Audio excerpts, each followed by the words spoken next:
Hey, it's me, Uncle Ricky. Look, Supreme Court did it again. I mean, they hit us with a double blow, and maybe they got a little bit more. But we should have known it was coming because any big case that you see on the Supreme Court docket, and they pushed it to the end of the year, because as soon as they finish dropping the hammer on the American public, they going off and continue their habit of $500,000 vacations and salmon fishing, drinking $1,000 bottles of wine. Our Supreme Court is corrupt. Now, they are kind of like maybe led us along, like a few things with the Alabama, declaring the Alabama redistricting laws unlawful, because there was no way around that. It was so blatant, it was obvious. So they said, okay, we'll throw them a bone and we'll do the right thing on a couple of occasions and make them think that maybe we are scared of them and trying to recoup our value because we have the lowest reliability or trust rating of any other branch of the government right now.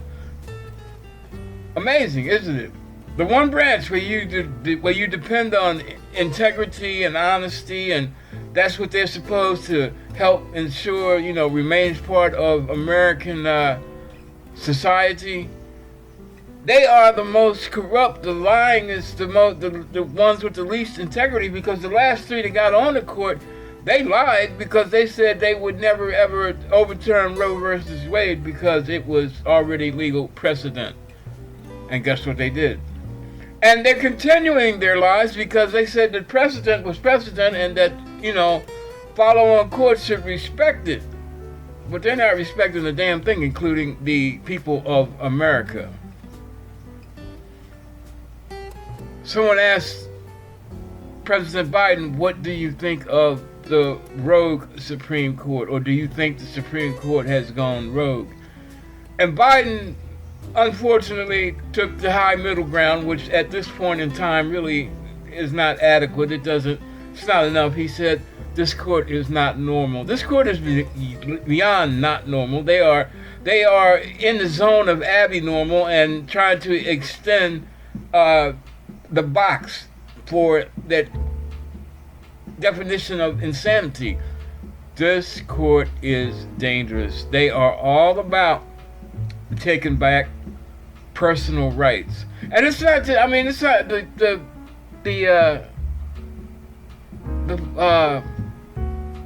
the affirmative action, knocking that down. Yeah, that you can see that's straight racial because that's what the whole thing was about. It was made to give black people a chance to at least come up. And a lot of people always looked at that as statistical, like, a quota system. And that's how, unfortunately, some people that understood what affirmative action really meant, they didn't do enough to stress the fact that it wasn't a quota system. Affirmative action gave minority students, black students, and believe it or not, white women benefited from the whole affirmative action program more than any other minority. Check it out. The numbers will tell you.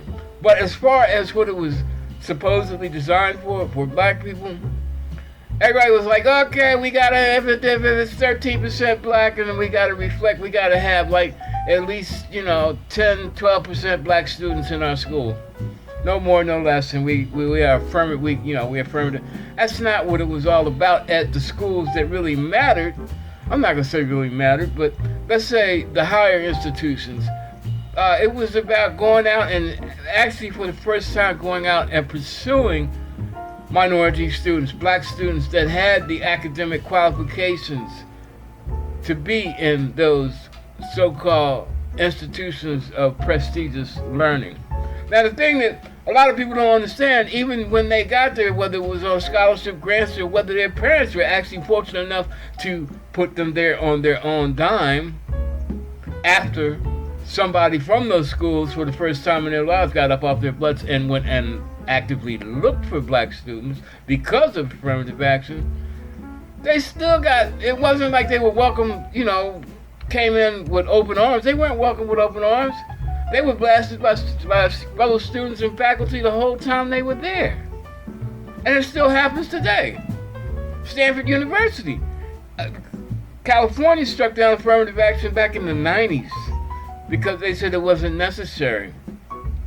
And now Stanford University is only like 1.3% black, minority black, when blacks are, I think, like 33% of the population in the state of California. Where is the equity? Where's the parity?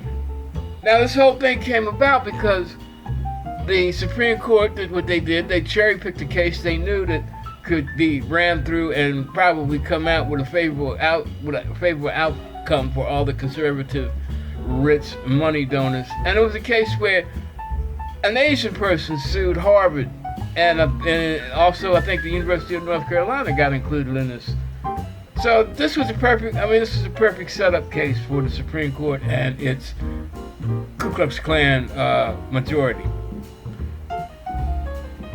They dropped this, and now they're going to scurry off into the summer and do whatever corrupt things they do, and they're going to come back and they're going to be confident that they're going to get to do it again. So how long will it go on, and what's going to be on the chopping block as far as personal rights next year?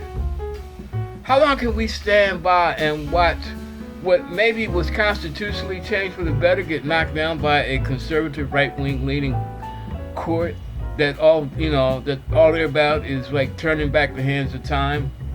And of course, Clarence Thomas had to lead the way, even though he probably until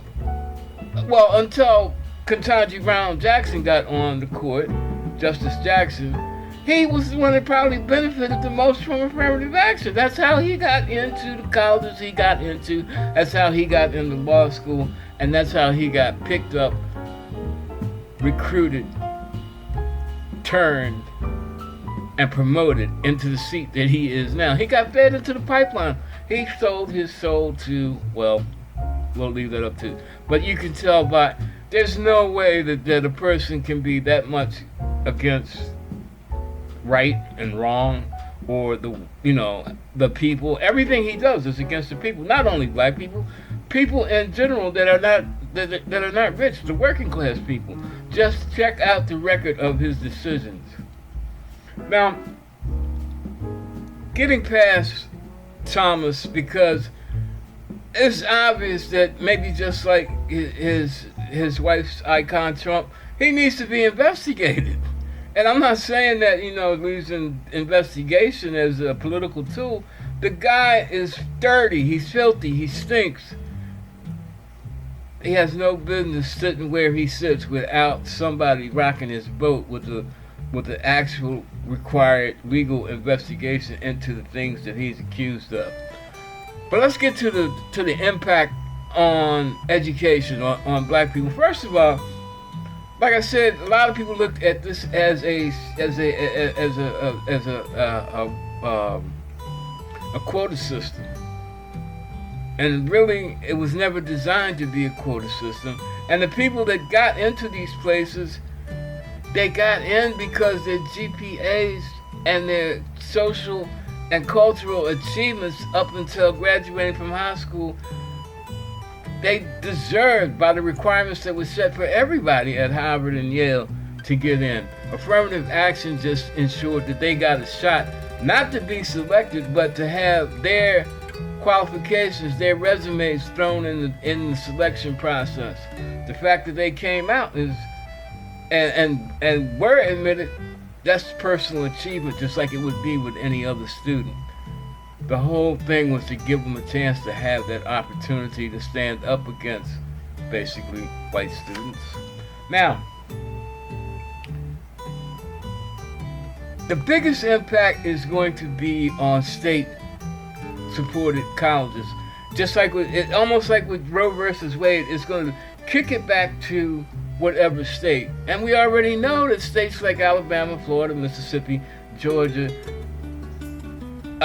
maybe even Arizona, North South Dakota, Montana, Washington State, Oregon, it's not going to be, don't let us not forget Texas, it's not going to be good for black people, because they always looked at it as a forced status quo system like integration. Like, okay, we got to have so many. Hey, it ain't gonna be pretty. In the state-supported school, which if you throw in the financial factor, that's the only school that a lot of minority people, black people, can afford.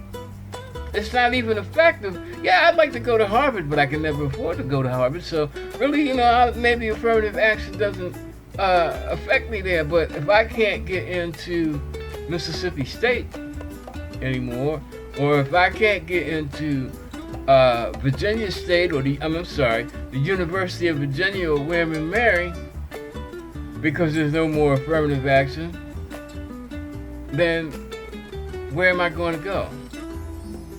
If I don't have the money for Harvard, and if I don't get into one of the bigger name state-supported schools, I'm going to be stuck with HBCU. But hold up, an HBCU may not be a letdown, because if you think about it, HBCUs are only 3% of the colleges in this country.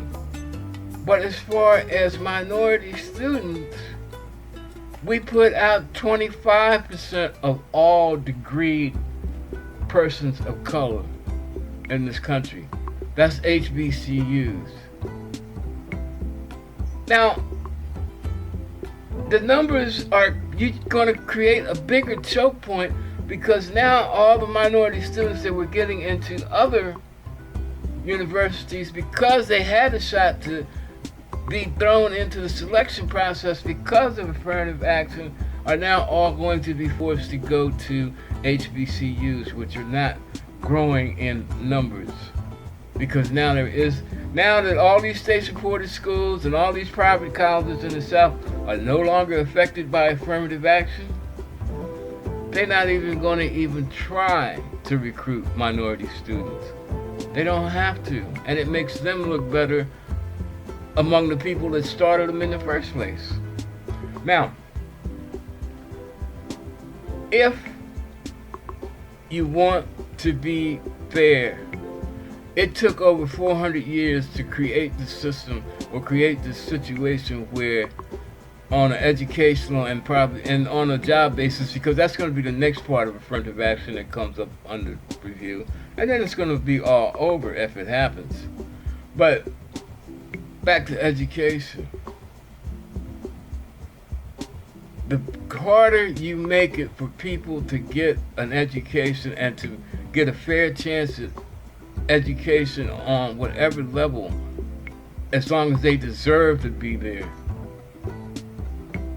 the worse you're going to make it on society, because you're going to cut out a lot of mental power. You're going to relegate a lot of ingenuity to a level that it has to go to just to survive, instead of letting it get to a level where it can really be all that it can be.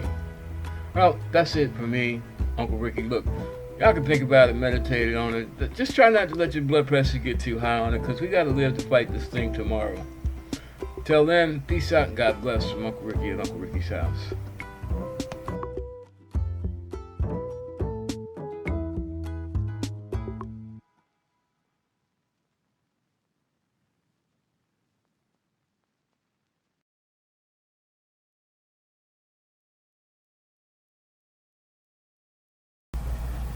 Hi, yep, it's me. This is the end of another episode of Uncle Ricky. I hope you enjoyed it. Look, I enjoyed doing this, but I need your help. I don't want your money. I just want you to, hit like, subscribe, comment, share, and help me keep doing what I'm doing. And that's bringing the truth to you. So as always, peace out and God bless. And have a great day from Uncle Ricky at Uncle Ricky's house.